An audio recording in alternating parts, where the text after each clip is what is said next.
সবাইকে সালাম জানিয়ে আজকের পর্ব শুরু করছি। আজকে আমরা অনার্স চতুর্থ বর্ষের অ্যাপ্লাইড ম্যাথমেটিক্সের ফুরিয়ার সিরিজ অধ্যায়ের নতুন একটি পর্ব নিয়ে আপনাদের সাথে আলোচনা করব। আমরা আজকের পর্বে যে ম্যাথটি নিয়ে আলোচনা করব সেটি হচ্ছে আমাদের তিতাস পাবলিকেশনসের ফুরিয়ার ধারা অধ্যায়ের example number 37। Find the Fourier series of the following function. আমাদের একটা ফাংশন দেওয়া আছে -5 থেকে 0 এই ইন্টারভেলের মধ্যে x এর মান হচ্ছে 0। x এই ইন্টারভেলের মধ্যে f অফ x এর অর্থাৎ এই ফাংশনের রেজাল্ট হচ্ছে 0 এবং 0 থেকে 5 এর মধ্যে হলে f অফ x এর রেজাল্ট হবে 3। তাহলে আমরা যদি দেখি আমাদের ইন্টারভেলটা হচ্ছে -5 থেকে 5 এর মধ্যে, তাহলে -5 থেকে 5 এর মধ্যে, তাই না? হ্যাঁ, তাহলে আমরা আগে যতগুলো ম্যাথ সলভ করেছিলাম সেগুলো ছিল আমার হয় -π থেকে π বা 0 থেকে 2π, এরকম ছিল পাই রিলেটেড। কিন্তু আজকে দেখেন একটা নির্দিষ্ট সংখ্যা, মানে 5 এরকম কোনো একটা নির্দিষ্ট সংখ্যা আমার দিয়ে দিয়েছে। তখন আমি তো পাই বলতে পারবো না, আমি এটাকে বলবো -l, এটাকে বলবো আমি l। তাহলে -l থেকে l এর এই ইন্টারভেলের জন্য ফুরিয়ার ধারাটা কি ছিল সেটা কিন্তু আপনাদের সাথে আমরা প্রমাণও করে দিয়েছি এবং সেটা আমরা লেকচার 1-2 মধ্যে আপনাদেরকে দেখিয়েছি।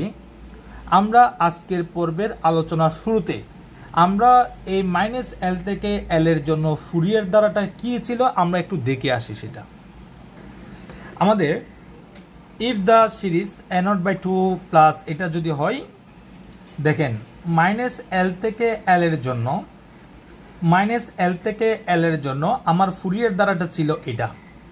একটু দেখে আসি। n0/2 plus summation of n = 1 up to infinity আমার an cos nπx divided by l plus bn sin nπx divided by l, এবং এখানের মধ্যে আমার তিনটা কোএফিসিয়েন্ট ফুরিয়ার দ্বারা রয়েছে, ফুরিয়ার সহগ রয়েছে। সেগুলো কি কি? a0, an, bn। এই যে আমরা সেগুলোর পরিচয় করিয়ে দিয়েছিলাম এবং এটা কিন্তু আপনাদেরকে প্রমাণও করে দিয়েছি। আশা করি সেটা আপনারা জানেন। তাহলে আপনাদেরকে জাস্ট একটু মেমোরাইজ করার জন্য জাস্ট আপনাদেরকে সেটা দেখালাম যে আমরা দেখেছি এবং সেটা আমরা জানি, এবং এটা ব্যবহার করে আজকে আমরা তার রিলেটেড ম্যাথ সলভ করব। তাহলে আমরা প্রথমে বলবো যে দেওয়া আছে গিভেন দ্যাট। আমরা প্রথমে বলবো গিভেন দ্যাট আমাদের যেটা দেওয়া আছে আমার f অফ x সমান হচ্ছে -5 less than x less than 0, 0 less than x less than 5। ওকে, তাহলে আমরা বলবো যে let the Fourier series of f of x in the interval -5 থেকে 5 is f of x। একটু নিচে লিখি, তাহলে f of x সমান হবে আমার n0/2 plus summation of n = 1 up to infinity আমার an cos nπx divided by l ছিল, l বলতে 5, এই যে l বলতে 5 আপনাদেরকে দেখিয়ে দিয়েছি, plus bn sin nπx divided by l ছিল, এখন 5 হবে। তাহলে আমরা কি বলেছি? -5 থেকে 5 এই ইন্টারভেলের মধ্যে এই ফাংশনটার ফুরিয়ার দ্বারা হবে এটা, যেটা আমরা থিওরাম 4 থেকে আমরা যেটা আপনাদের দেখেছি সেখান থেকে আমরা জানি। এটাকে আমরা দিব 1 নম্বর সমীকরণ। এখন এই 1 নম্বর সমীকরণের ফুরিয়ার দ্বারার মধ্যে যে ফুরিয়ার সহগগুলো রয়েছে তাদেরকে একটু পরিচয় করে দিব। তাহলে আমরা বলবো যে হোয়ার a0 সমান 1/l ছিল, এখন 1/5, ইন্টিগ্রাল সাইন অফ -l থেকে l ছিল, এখন -5 থেকে 5, তাহলে ফাংশন অফ x dx। এটাকে আমরা দিব 2 নম্বর সমীকরণ। এরপর দেন an সমান আমরা পাচ্ছি সেমভাবে 1/5 থাকবে, তারপর -5 থেকে 5 থাকবে।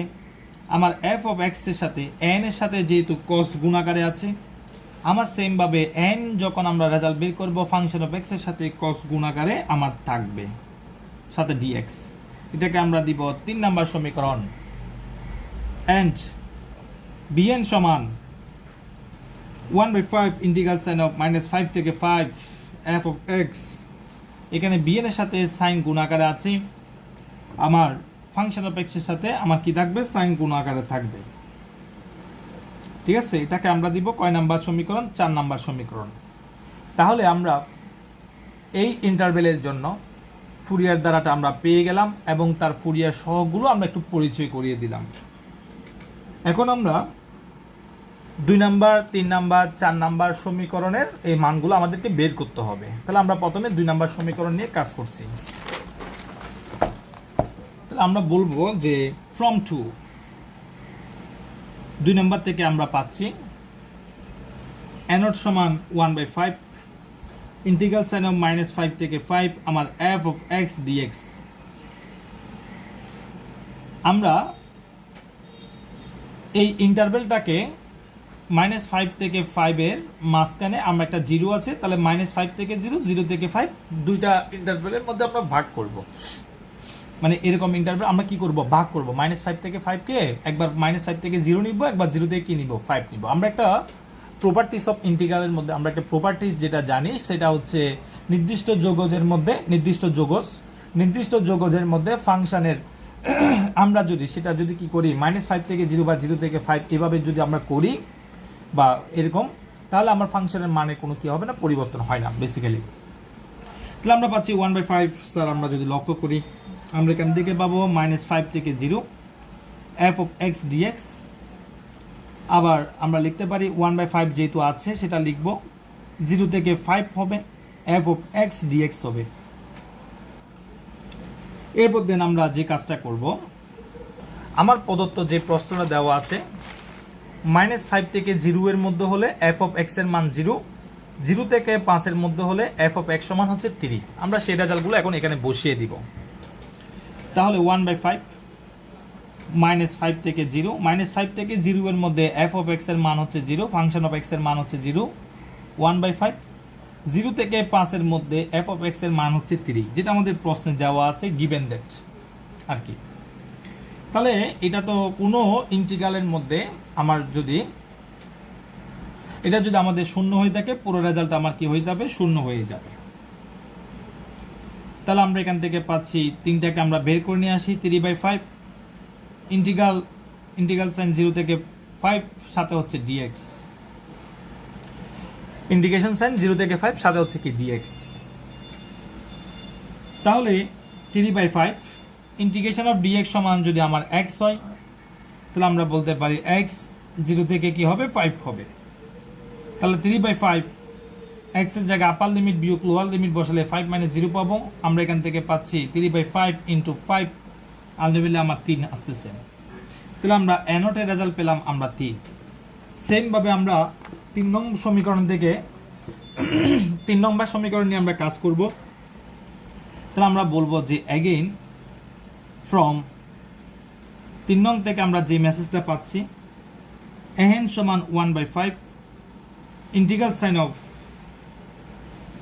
ওই যে আমরা 3 নম্বর সমীকরণ যেটা পাবো, 3 নম্বর সমীকরণ আমরা এটা আছে না, এটাকেও আপনি -5 থেকে 0, 0 থেকে 5 কি করে নেবেন, ভেঙে নেবেন। এই যে এটা আর কি -5 থেকে 0, 0 থেকে 5 ভেঙে নেবেন।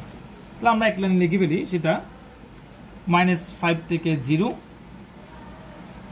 f of x cos n pi x divided by 5 into dx, যেটা আমরা 3 নাম্বার থেকে পাচ্ছি।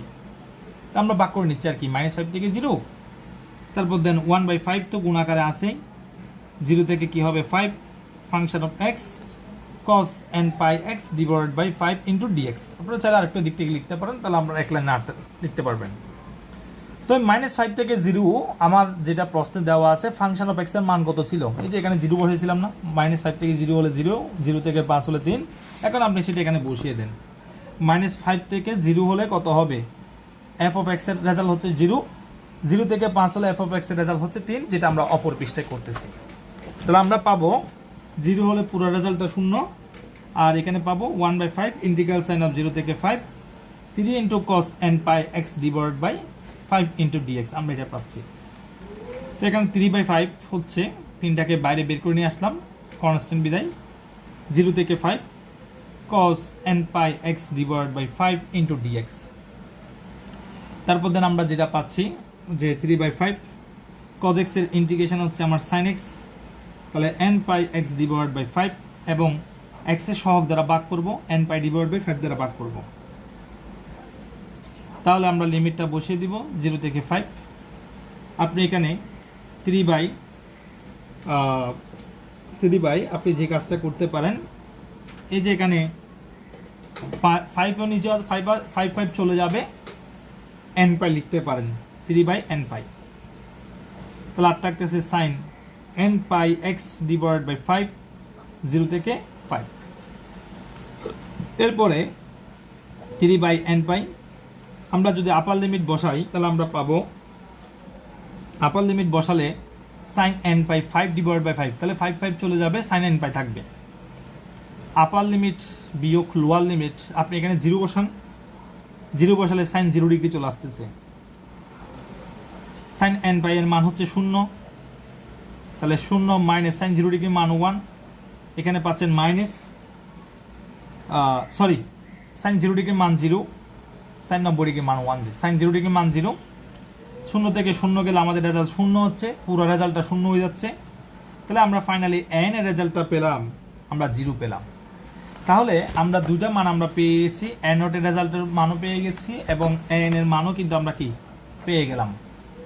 এখন আমরা বাকি রইল কি বিএন, সেটা আমরা কোথা থেকে পাবো? 4 নাম্বার সমীকরণ থেকে আমরা পাবো। ওই যে সেমভাবে আপনি -5 থেকে 0, 0 থেকে 5 ভেঙে নিয়ে ক্যালকুলেশনগুলো আপনি বিএন এর রেজাল্টটা পেয়ে যাবেন। তাহলে আমরা লিখতে পারি যে ফ্রম 4 নাম্বার সমীকরণ থেকে আমরা যে মেসেজটা পাচ্ছি, বিএন সমান 1/5 ইন্টিগ্রাল সাইন অফ -5 থেকে 0 f of x sine n pi x divide by 5 into dx. লেখাটাকে ছোটো করে লিখলে কিন্তু আপনি এক লাইন লিখতে পারবেন। 1/5 ইন্টিগ্রাল সাইন অফ 0 থেকে 5 f of x sine n pi x divide by 5 into dx. ওই যে 4 নাম্বার সমীকরণকে আমরা -5 থেকে 0, 0 থেকে 5 আকারে ভেঙে নিলাম। এরপর দেন আমরা তো জানি -5 থেকে 0 হলে ফাংশন অফ এক্স এর প্রদত্ত প্রশ্নের মধ্যে দেওয়া আছে যে 0, এটা 0 হলে এটা পুরোটা 0। তারপর দেন 1/5, 0 থেকে 5, 0 থেকে 5 এর মধ্যে ইন্টারভ্যালের মধ্যে f অফ x এর রেজাল্ট হচ্ছে 3, তাহলে এখানে 3 লিখতে পারি sin n pi x divide by 5 into dx। 3/5 হবে integral sine of n pi x divide by 5, সাথে হচ্ছে dx। 3/5 sin x এর ইন্টিগ্রেশন হচ্ছে minus cos x n pi x divide by 5, এরপর x এর সহগ দ্বারা ভাগ, তাহলে x এর সহগ n পাই ডিভাইড বাই 5 সেটা দ্বারা ভাগ করলাম। তারপর দেন 0 থেকে 5 সেটা আমরা লিখলাম, 5 চলে যাবে, 3 বাই n পাই থাকবে, মাইনাস সাইন আছে মাইনাস সামনে লিখলাম, আর থাকতেছে cos n pi x divide by 5, 0 থেকে 5। এরপর দেন -3 বাই n পাই, 5 বসালে আপার লিমিট বসালে 5 চলে যাবে, আর থাকবে cos n pi minus cos 0 বসালে cos 0 ডিগ্রির মান হচ্ছে, আচ্ছা cos 0 ডিগ্রি লিখি, পরে cos 0 ডিগ্রির মান 1 বসাবো। তাহলে -3 by n pi, cos n pi এর রেজাল্ট হচ্ছে -1 whole to the power n, আর cos 0 ডিগ্রির মান হচ্ছে 1, sin 90 ডিগ্রির মান 1 হলে cos 0 ডিগ্রির মান 1। আপনি এখান থেকে মাইনাস সাইন কমন নেন, তাহলে আপনি লিখতে পারবেন 3 by n pi, minus sign common নিলে 1 minus -1 whole to the power n, এখানে মাইনাস সাইন কমন নিলে একটা মাইনাস পাবো, এই মাইনাসে প্লাস হয়ে যাবে, এই জন্য মাইনাসটা লিখলাম না। তাহলে আমরা ফাইনালি বিএন এর রেজাল্টও আমরা কি করে ফেললাম, বের করে ফেললাম। তাহলে আমরা এ নট, এ এন, বিএন তিনটা রেজাল্ট আমরা জানি। সেই তিনটা রেজাল্ট এখন আমরা 1 নম্বর যে সমীকরণটা ফুরিয়ার ধারাটা ছিল সেখানের মধ্যে আমরা বসিয়ে দিব। তাহলে আমরা লিখব পুটিং, বসিয়ে দ্য ভ্যালুস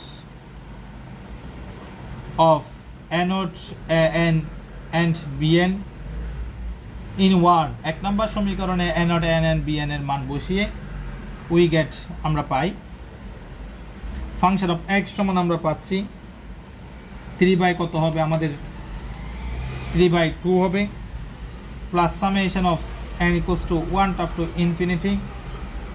আপনারা যদি সেই মানগুলো বসান আপনারা এটা পাবেন, আশা করি সেই মানগুলো আপনারা বসাতে পারবেন। 0 + 3 by n pi 1 minus minus 1 whole to the power n sin n pi x divided by আমার 5 হবে। এরপর দেন 3/2 প্লাস আমরা যদি এখানে দেখি যে এটা তো 0, এর কিছু দরকার নাই। এখানে আমরা পাচ্ছি 3/n পাই আমরা পাচ্ছি এটা। হ্যাঁ, আমরা এখন কি কাজটা করব, 3/পাইকে আমরা সামেশনের বাইরে বের করে নিয়ে আসি।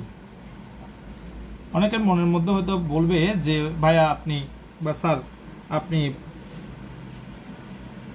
এনটাকে আনলেন না কেন? আসলে এখানে একটা এন আছে, তো এন এর বংশধর ভিতরে থাকুক।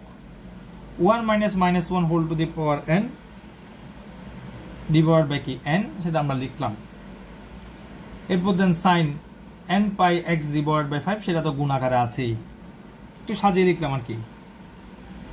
3/2 প্লাস 3/পাই, আপনি n এর মান 1 বসান, 2 বসান, 3 বসান, তাহলে পাবেন 1 বসালে 2/1, n এর মান 1 বসালে 2/1, কারণ n এর মান 1 বসান, তাহলে এখানে কি হবে -1, তাহলে মাইনাসে মাইনাসে প্লাস হয়ে যাবে, একে একে যোগ করে 2 হবে। সাইন n এর মান 1 বসালে পাই x ডিভাইড বাই 5 আসবে, n এর মান 2 বসালে 0, n এর মান 3 বসান 2/3 into sine n pi x divide by 5 হবে। n এর মান 1 বসালে এটা আসতেছে, n এর মান 2 বসালে এটা আসতেছে, n এর মান 3 বসালে এটা আসতেছে, n এর মান 4 বসালে 0 আসবে, n এর মান 5 বসালে 2/5 sine 5 pi x divide by 5 plus up to dots, এটা পাবেন। তাহলে n এর মান 1 2 3 4 5 আমরা বসালাম, আর তো বসানোর দরকার নাই, আমরা এটাই পাচ্ছি। তাহলে ফাইনালি আমরা এখান থেকে যে রেজাল্টটা পাচ্ছি যে f অফ x সমান, আমরা যে রেজাল্টটা পাচ্ছি 3/2 প্লাস 3/5। আমরা আরেকটা কাজ করতে পারি, সবার থেকে 2 কমন নিয়ে ফেলেন, একটা লাইন কমায় ফেলি, তাহলে 3 দুগুণা কত হবে? 6 হবে, এটা 6 হবে 6/5। তাহলে sine pi x divide by 5 থাকতেছে, তারপর 2 তো নিয়ে ফেলছি, 1/3 আছে প্লাস 1/3 সাইন, এটা n এর মান 3 না, 3 পাই x ডিভাইড বাই কত হবে? 5 হবে। এরপর দেন প্লাস 2 তো নিয়ে ফেলছি common, 1/5 sine 5 pi x divide by কি হবে? 5 হবে, প্লাস আপ টু ডটস, এটাই হচ্ছে আমাদের নির্ণয় সেই ফুরিয়ার ধারা। তাহলে আশা করছি আপনারা এই ম্যাথটি ক্লিয়ারলি বুঝতে পেরেছেন। আমাদের এই ম্যাথের মধ্যে যেটা আমরা শিখেছি সেটা হচ্ছে -l থেকে l ইন্টারভেলের জন্য ফুরিয়ার দ্বারা কী ছিল সেটা আমরা আগে থেকে জানতাম, এবং এর রিলেটেড একটা ম্যাথ আমরা আজকের পর্বে আমরা সলভ করেছি। আশা করছি আমরা এই ম্যাথটি ক্লিয়ারলি বুঝতে পেরেছি এবং আপনারা বুঝতে পেরেছেন। আগামী পর্ব দেখার আমন্ত্রণ রইল। আন্তরিক ধন্যবাদ সবাইকে।